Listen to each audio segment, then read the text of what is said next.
Hey there everyone, and good Thursday morning. After starting off relatively comfortable earlier today, those temperatures are now on the rise. Yesterday afternoon, we actually did end up tying that record of 89 degrees, originally set back in 1927 at the Sarasota-Bradenton Airport, and today it's going to be unseasonably warm across the southeast once again, but with our winds coming more out of the south-southeast, it's going to bring back the humidity during the afternoon, making it feel a little bit more humid today. And I don't think our highs are going to be quite as warm as they were yesterday. We're going to have that sea breeze kicking in a little bit sooner. That should help to keep the coastal locations in the middle 80s today for our highs. Upper 80s to close to the 90-degree mark forecast for the inland locations. We're expecting to see those partly to mostly sunny skies, though a few of those puffy cumulus clouds could develop late this afternoon. And if we do have any rain develop across the area, it probably will end up being east of I-75 along that sea breeze boundary, or mainly for the southernmost portions of the viewing area, as that's where the most moisture will reside for the day today. Across the rest of the country, we're still watching that very dynamic weather system moving through the central plains. It has a couple different aspects of weather with it. We have the wintry weather to the north.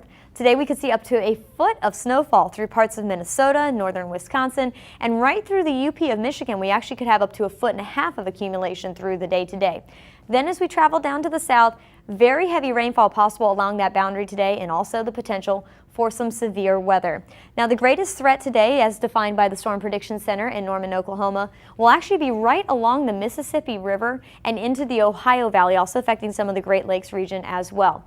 Now, not only does this area have the potential to see the flooding downpours, the damaging winds, the tornadoes, and the very large hail, it covers a very large portion of our country and also a very populated portion of the country. So we are expecting this weather to affect a lot of people during the day today. And if you're going to be traveling to these regions, definitely call ahead and check on your travel plans. If you do actually make it out here today, just keep an eye to the sky. Be aware of what the weather's doing out there, as we could have some dangerous weather on our hands across this portion of the country.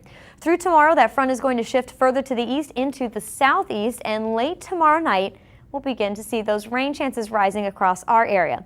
Now, the front is forecast to settle down through central Florida. That will give us elevated rain chances both for Saturday and Sunday. I don't think it's going to be an all-day rain event on either one of those days, but both days during the afternoon hours especially will have the elevated rain chances.